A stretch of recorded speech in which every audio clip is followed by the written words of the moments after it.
नमस्कार, yes data news में आपका स्वागत है और मैं आपसे मुखातिब हूँ समीर अब्बास। कोरोना काल के इस दौर में तमाम छोटे और बड़े बड़े कारोबार पर असर पड़ा है और जब कारोबार का जिक्र होता है तो हमारे जहन में कहीं ना कहीं जरी का काम का ख्याल आता है। बरील में एक बड़ी संख्या में इसका कारोबार होता है, लेकिन कहीं ना कहीं इस कारोबार पर भी बड़ा असर पड़ा है।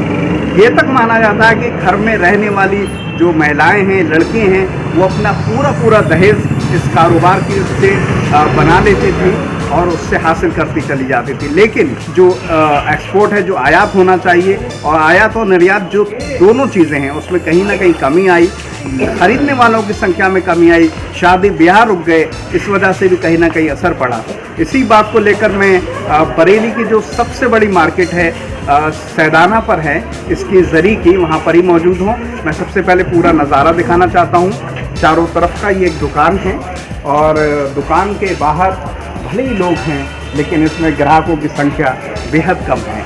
ये पूरी गली भी जो है कहीं ना कहीं जरी के काम की वजह से ही मशहूर है, जानी जाती है। यहाँ सालों से कारोबार होता है, लेकिन इस बार जो सबसे बड़ा असर पड़ा है वो इसी कारोबार पर पड़ा है। मिडिल क्लास जो परिवार है उस पर बड़ा असर पड़ा है। लोगों को काम ठप हुआ है और अभी तक, जबकि तकरीबन कोरोना का 1 साल पूरा होने को है, और अगर हम हिंदुस्तान की बात करें, मार्च से अब तक की बात करें, तो तकरीबन 7 से 8 महीने का ये दौर गुजर चुका है, लेकिन अभी भी ये काम पटरी पर नहीं आया है। हम एक ऐसे ही कारोबारी से ये जानना चाहेंगे। बिल्कुल कारोबार चौपट हो गया है जरी का। दुकानें आप देख रहे हैं सब बंद हो गई। जहाँ सब दुकानें खुला करती थी, भीड़ रहती थी, आज एक भी देखने वाला नहीं है, दुकानें ही नहीं खुल रही हैं। हालात बहुत दयनीय है लोगों को। प्रशासन को, शासन को हमारे बारे में कुछ सोचना चाहिए ताकि हम लोगों के रोजगार चल सके। जी, मैं ये थोड़ा जानना चाहता हूँ, जो जरी का काम है उसका लहंगे में इस्तेमाल और क्या क्या है जो हमें नहीं पता है। और आप लहंगा बनता है जरी में, साड़ी बनती है, सूट बनता है, लेकिन फिलहाल मौजूदा वक्त में कुछ नहीं बन रहा है। अच्छा, सब लोग खाली, कोई रिक्शा चला रहा है, कोई और मजदूरी कर रहा है कारीगर। हालात बहुत दयनीय हो गए हैं। अच्छा, ये बताएं कि बरेली में अगर हम मोटी तौर पर मान लें, कितना टर्नओवर एक साल का हो जाता है? वैसे तो लाखों का था, अब मौजूदा वक्त में तो हज़ारों का भी नहीं है।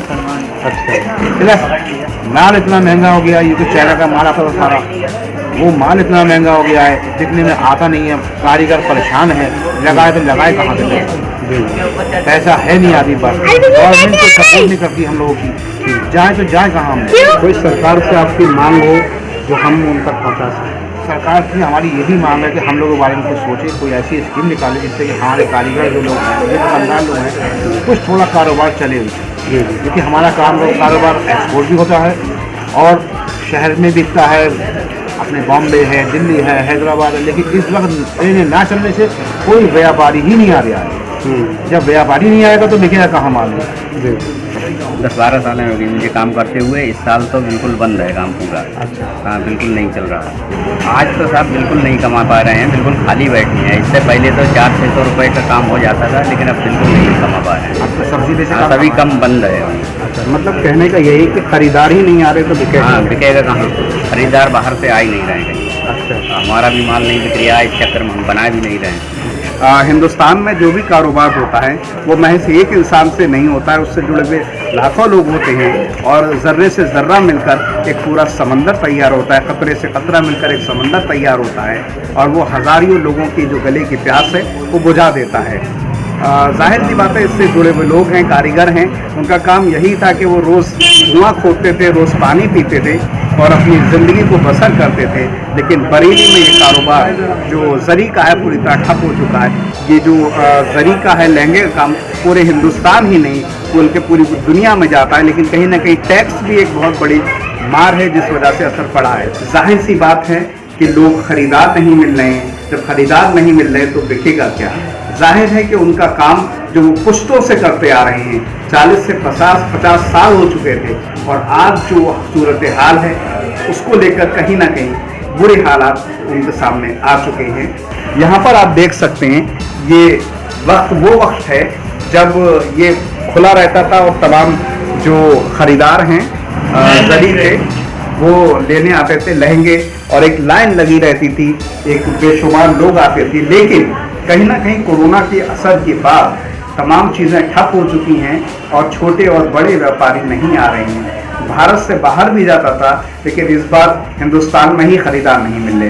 कहीं ना कहीं लोगों की इस बात पर भी नाराज़गी है कि कोरोना काल के इस दौर में टैक्स में भी कोई छूट नहीं मिली।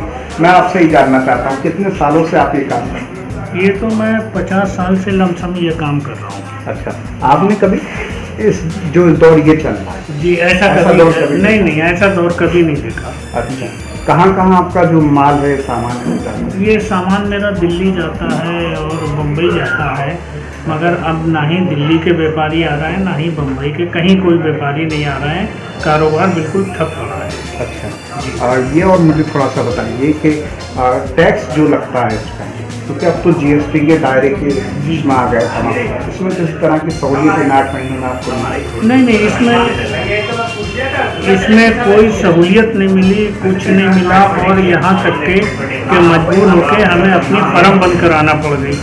न्यू एसेज जरी आर्ट्स जी कितने साल पुरानी थी ये तो थी करीब, पहले जब जीएसटी नहीं बनी थी तो ये दूसरे नाम से थी एसएस एम्ब्रॉयडर्स। जीएसटी बनने के बाद न्यू एसेज जरी आर्ट के नाम से ये बनी। अच्छा, तो बहरहाल तमाम चीज़ें 50 साल से जरी का काम करते थे, लेकिन अभी वक्त ये है कि हर तरफ सन्नाटा है, खामोशी है, ग्राहक नहीं आ रहे हैं जो माल खरीदें, और वो दिल्ली और तमाम जगह से आते थे। लेकिन कहीं ना कहीं एक बहुत बड़ी वजह ये भी है कि जरिए नहीं हैं, जरिए भी बहुत कम, महज कुछ ट्रेनें चल रही हैं, बहुत ज़्यादा जरिए नहीं हैं। हर छोटा और बड़े कारोबारी पर बड़ा असर पड़ रहा है।